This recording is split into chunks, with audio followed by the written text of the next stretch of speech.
Real राहणं हे problematic आहे. मी रिअल राहिलो आणि हेच माझ्या उलटं पडलं माझ्याशी.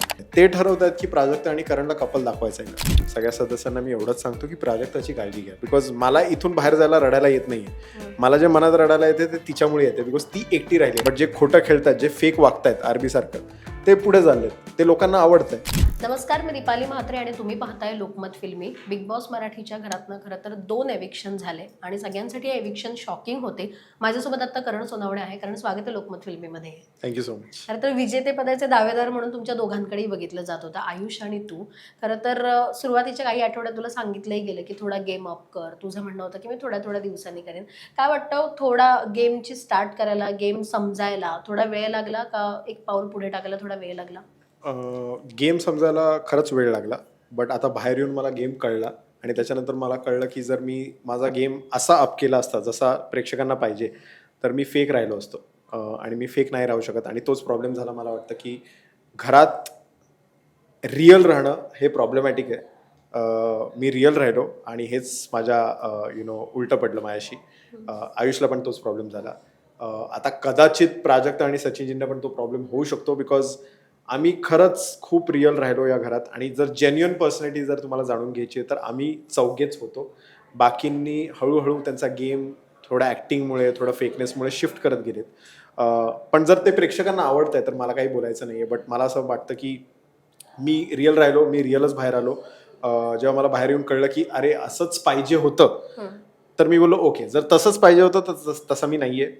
लोकांना म्हणजे रिअल गोष्टी पटल्या नाही माझ्याकडून, पण ठीक आहे, त्याचा मला काय गोष्टीचा प्रॉब्लेम नाही. ओके. तू एंटर करताना तुझी अख्खी ऑरेंज ज्यूस गँग आली होती हो. आणि त्या गँगने तुला खूप सपोर्ट केला. तू हो. आतमध्ये असताना बाहेरही ते खूप सपोर्ट करत होते. आता तू बाहेर आल्यानंतर त्यांच्याशी काय चर्चा झाली आणि त्यांनी काय सांगितलं का तुला? एकंदरीत तू कसा दिसत होतास? काय हवं होतं? काय चुकत हो, होतं? त्यांनी मला तेच सांगितलं की म्हणजे त्यांना मी जेव्हा आता सांगितलं, कालच भेटले ते सगळे, त्यांना मी सांगितलं तर ते पण बोलले की ओ असं चालू होतं. म्हणजे त्यांना पण जे पर्स्पेक्टिव्ह भेटत होतं, ज्या 1 तासात भेटायचं, ते चुकीचं जात होतं. ते एडिट टेबलवर सगळं गेम हलून जायचं. आणि त्याच्यानंतर मी बोललो की ओके, ते ठरवतात की त्यांना काय दाखवायचं आहे. ते ठरवतात की प्राजक्ता आणि करणला कपल दाखवायचं आहे का. सो बाहेर येऊन मला या सगळ्या गोष्टी कळायला लागल्या की ओ आमचं जे नातं आहे, आमच्यामध्ये जे कनेक्शन आहे, जे आम्ही क्लिअर ठेवलंय, पण ते एडिट टेबलवर काहीतरी वेगळं करायचं होतं. तर मी बोललो ठीक आहे, जर त्यांना करायचं तर मला तर मजा येते, because as a content creator मला माहिती आहे की हे करावं लागतं. राईट. सो मला या गोष्टीचा काही प्रॉब्लेम नव्हता. बट जर त्या गोष्टीचा प्राजक्ताला त्रास होईल, जे तिला बाहेर येऊनच कळेल, आता मला माहित नाही, तर तीच ठरवेल आणि मग तीच सांगेल जे काय ते. बट तेच आहे की लोकांना काय पाहिजे ना, म्हणजे जसं आपण इंस्टाग्राम रील्स करताना पण आपण खूप वेळा बोलतो की अरे ही रील का चालते, ही रील एवढी बोरिंग आहे, पण तीच रील लोक शेअर करत असतात. बरोबर. असं तिथे पण चालू आहे. म्हणून ह्यांना पण ठरवावं लागतं की आपल्याला हेच दाखवावं लागेल, नाही तर लोक एन्जॉय नाही करणार. म्हणजे लोकांना जर भांडण तंटा पाहिजे तर ते बघा. बरोबर. मी भांडण तंटा सॉल्व्ह करणारा माणूस आहे, त्यांना ते नाही पाहिजे. तर मी बोललो ठीक आहे, पण मी माझ्या रिअल आयुष्यात असा आहे, मी तसाच वागलो, बट ते गेमसाठी चालत नव्हतं. तर मी बोललो ठीक आहे. ओके. प्राजक्ताचा तू आता विषय काढलास म्हणून खरं तर तुमची मैत्री खूप छान होती. हो. शेवट जेव्हा तुम्ही आता बॉटम 3 उभे होतात, हो. तेव्हा प्राजक्ता उभी होती एका साईडला येऊन आणि तिला कोणाला भेटू असं झालं होतं. हो. पण तुला सगळे भेटेपर्यंत ती शांत उभी होती. हो. त्याच्यानंतर तू बाहेर आलास आणि आम्ही आतमध्ये जो सीन पाहिला, तू बाहेर आल्यानंतर की ती खूप रडत होती की हो.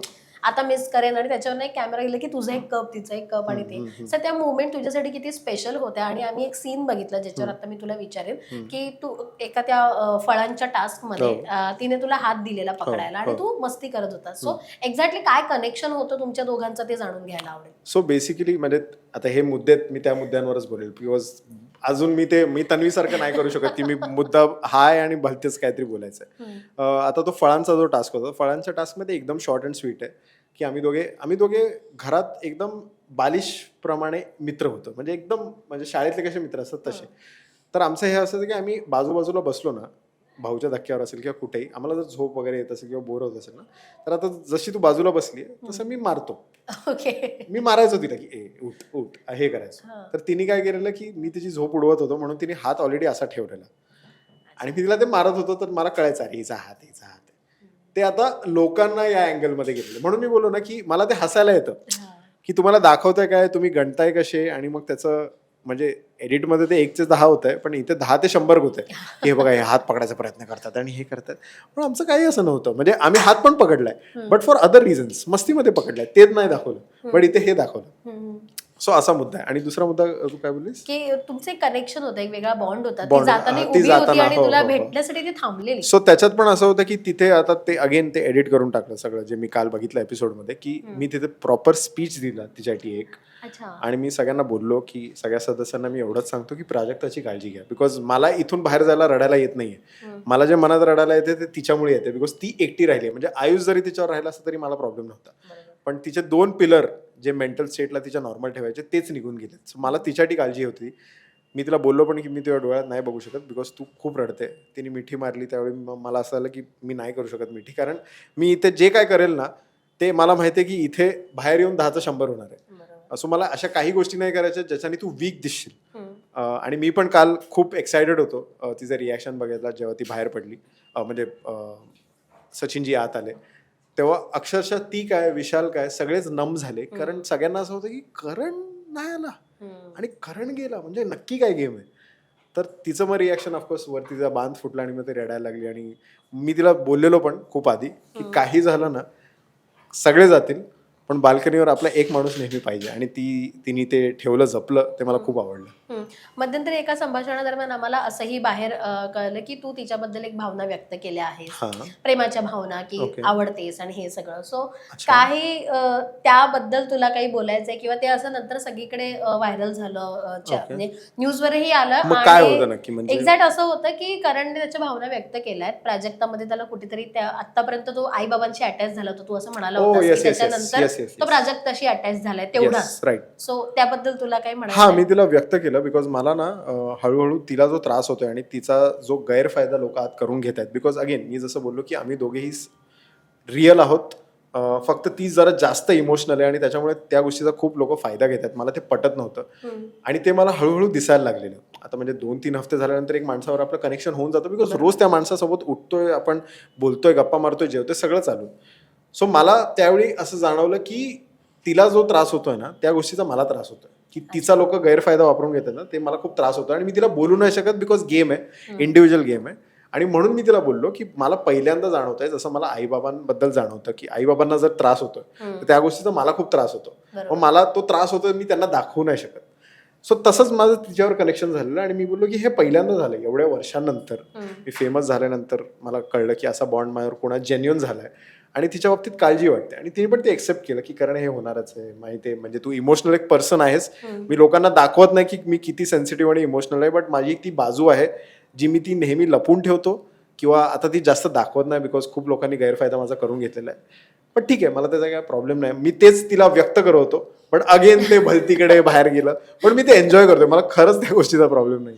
ओके. पण आता गेम विषयी बोलताना एक गोष्ट अशी की अनेक वेळेला टोळीचा उल्लेख चांगला केला गेला. पहिल्या दिवशी म्हणजे पहिल्या भाऊच्या धक्क्यावर थोडं त्यांना ओरडलं गेलं, पण त्याच्यानंतर टोळीचा गेम म्हटलं किंवा त्यांची स्ट्रॅटेजी, मास्टर माइंड, हे कुठेतरी टोळीचं कौतुक केलं गेलं. असं कधीतरी वाटलं की कदाचित आपण टोळीमध्ये सामील होऊया, कदाचित त्यांच्या बाजूने जाऊया, आपण आपला कल थोडा त्यांच्याकडे असायला हवा गेमसाठी, असं वाटलं तुला? माझा कल त्यांच्यासोबत होता, आणि त्यांच्यासोबत म्हणजे विशाल बरोबर डिरेक्टली होता, बिकॉज विशालला पण कळलेलं.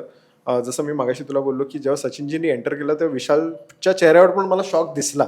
विशाल पण मला जाताना बोलत होता की टेन्शन नको, तू येणार आहे. म्हणजे सगळे कंटेस्टंट बोलत होते तू आहेस आत, कन्फर्म मध्ये होते.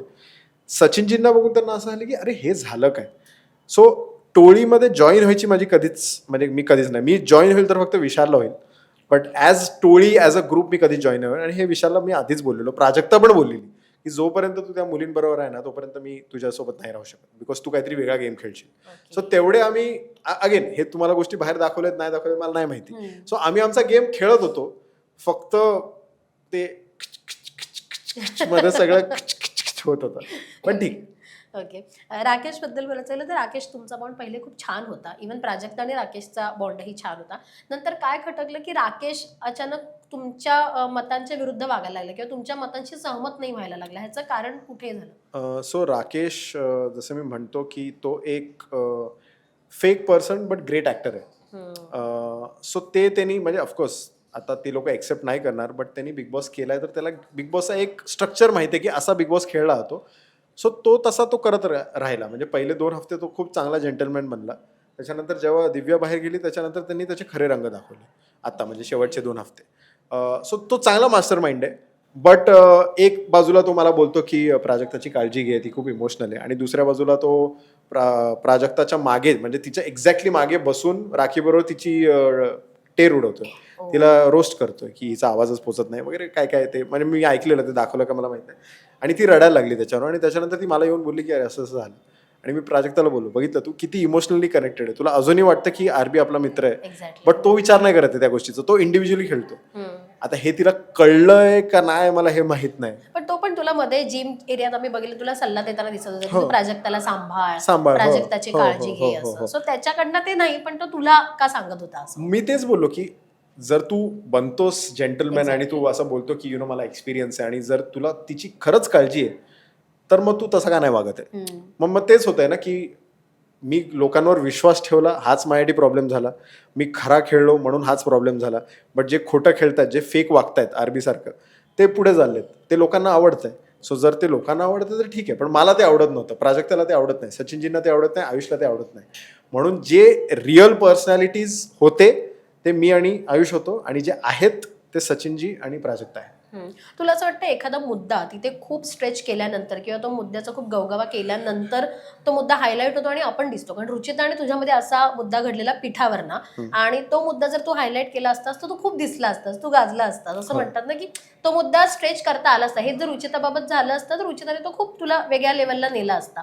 सो त्याच्यावर तुझं काय म्हणणं आहे की तो मुद्दा तू जास्त हायलाईट करायला हवा होतास का, आणि तिने सॉरी बोलल्यानंतर तू इतक्या इझिली तिला माफ करायला हवं होतंस का?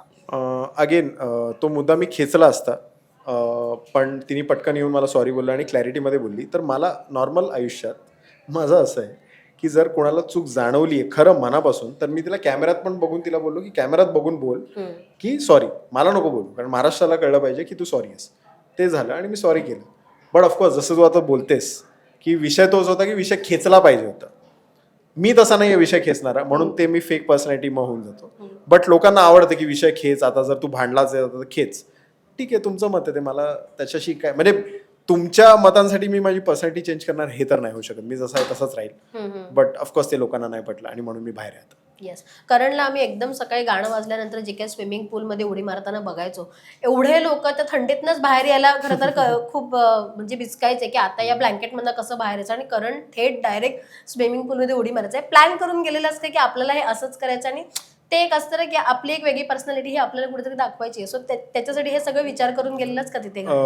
जसं मी बोललो की बिग बॉस मी बघितलं नाहीये, बिग बॉसचा काही अभ्यास नाही केलेला आहे. स्विमिंग पूलमध्ये उडी मारणं मला असं झालेलं की मी स्विमिंग पूल बघितलं आणि नंतर मी विचार केला की मी कोणत्याही सीझनमध्ये बघितलं नाही की स्विमिंग पूलचा तेवढा वापर केला गेला. बरोबर. का नाही केला? मी बोललो घाण आहे का? नाही, सगळं चांगलंच आहे एकदम. नंतर मी बोललो एक गोष्ट करू, कारण सकाळी उठल्यानंतर लोकांना झोपेत असतात, मग तो कुकडुकू वाजतो. तर मी बोललो एकच पर्याय माझी झोप उडवायला की हे केलं पाहिजे, कारण एकदा थंडीत ती उडी मारली की झोप उडते ऑटोमॅटिकली. आणि ते ऑफकोर्स मी आता मिस करतोय.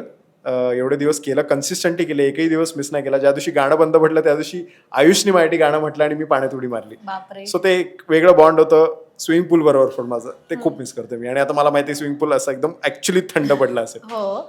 सो येस, खूप गप्पा मारायच्या आहेत पण आता वेळ कमी आहे, नंतर पुन्हा गप्पा मारूस. पण जाता जाता एक नक्की विचारेन की आता तू कोणाला टॉप 5च्या लिस्टमध्ये बघतोयस? तुला कोण वाटतं की हे प्रॉपर कंटेस्टंट आहेत बिग बॉसच्या टॉप 5 साठी? प्राजक्ता, सचिनजी, तन्वी, विशाल आणि सागर. Okay, cool. All the best आणि खूप खूप शुभेच्छा आहेत तुला. Thank you. Thank you. Thank you so एकदा much. आपण भेटूच आणि अशा गप्पा मारूस. नक्कीच, थँक्यू सो मच.